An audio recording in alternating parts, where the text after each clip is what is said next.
Bem, sim, você está absolutamente certa. Ainda não vimos o texto final. Suspeito que teremos mais detalhes até o final da semana, assim que a cerimônia formal de assinatura entre a vice-presidente Vance e autoridades iranianas de alto escalão acontecer.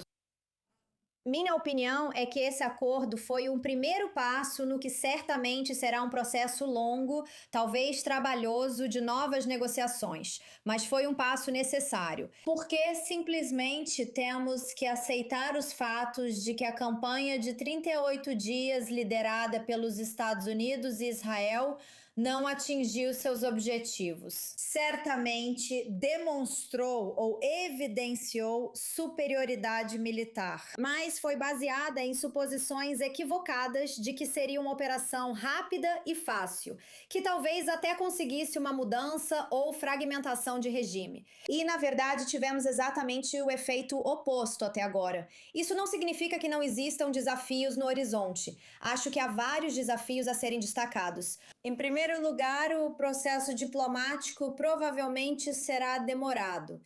Irã e Estados Unidos negociam há tempos, inclusive 2 dias antes da guerra. Então, devemos esperar mais obstáculos pelo caminho e também os esforços de sabotadores, como o primeiro-ministro Netanyahu, que claramente deixou isso. Claro para todos nós que ele é contra este memorando de entendimento. Mas conseguir algum tipo de acordo sobre o programa nuclear do Irã, eu acho que é do interesse internacional mais amplo e especificamente do interesse dos Estados Unidos. Não chegar a um acordo é certamente negativo para a região. Eu também diria que isso não vai necessariamente trazer mais segurança para Israel também. Por fim, como uma observação final, o sistema em vigor, e eu aprecio isso, é mais fácil pensar nisso como um regime. Mas ele está no poder há tantas décadas, vai enfrentar desafios econômicos, obstáculos de reconstrução. Claro, ele já enfrenta uma crise de legitimidade há muito tempo, devido a repetidos protestos internos. Temos que ver como o sistema evolui, se ele se endurece, se militariza ou se continua a depender menos da ideologia religiosa e passa a se voltar mais para o nacionalismo. Nos últimos meses e há mais tempo, muitas análises e opiniões apressadas sobre o Irã se mostraram totalmente erradas.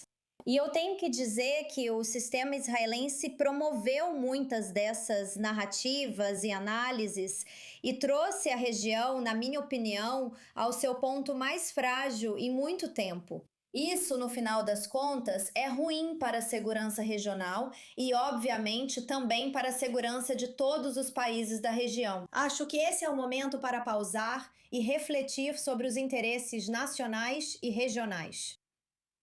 O primeiro-ministro israelense deve falar em breve, mas você já falou sobre a situação de segurança aqui. Acredito que muitos aqui ficaram chocados quando um helicóptero Apache americano foi alvo dos iranianos. O presidente dos Estados Unidos respondeu dizendo que precisa agir por necessidade. E os israelenses ficam se perguntando se o Hezbollah continuará atacando Israel. E se o Irã ameaçar atacar Israel como fez há 24 horas, então Israel quer ser capaz de defender seus próprios civis. Mas eu quero falar sobre a questão do povo iraniano. Você mencionou isso. Muitos ativistas no exterior com quem conversamos descreveram um sentimento de esperança quando Donald Trump disse em janeiro que a ajuda estava a caminho. Agora eles sentem que ele fez um pacto com o diabo e que foram abandonados ou traídos. Qual é a sua percepção sobre o que tudo isso significa para as pessoas que estão lá esperando por uma verdadeira mudança de regime? Bem, antes de tudo, o Irã é um país enorme, com 90 milhões de pessoas. E eu reconheço isso. Há uma grande parcela da sociedade iraniana que vem protestando há bastante tempo, tentando exercer sua autonomia e influência dentro de seus próprios contextos domésticos. O presidente Trump, de forma alguma, jamais iria realmente ajudar o povo iraniano.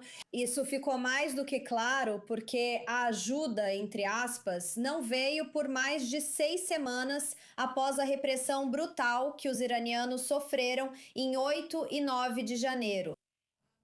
Se houver alguma mudança dentro do Irã, eu acho que ela precisa ser liderada pelos próprios iranianos e não por decisões de forças externas. Forças externas nunca conseguiram realmente remover de forma eficaz os líderes iranianos. São o povo iraniano que conseguiram. Acho que os iranianos, em um país enorme, estão fragmentados e divididos. Existe agora um grupo que vê a República Islâmica como mais forte porque sobreviveu a uma guerra travada em conjunto pelos Estados Unidos e por Israel.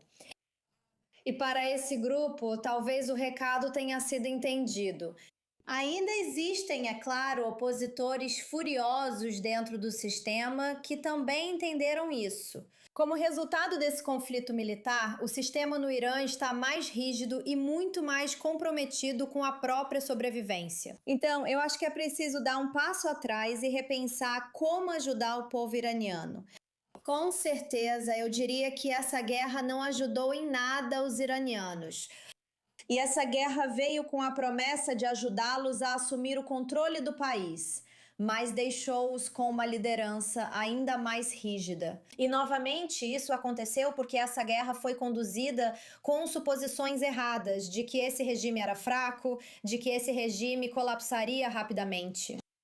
E esse tipo de pensamento precisa ser assimilado para que talvez novos caminhos e novas estratégias possam ser buscados para os próprios iranianos, mas novamente de forma mais ampla para a região.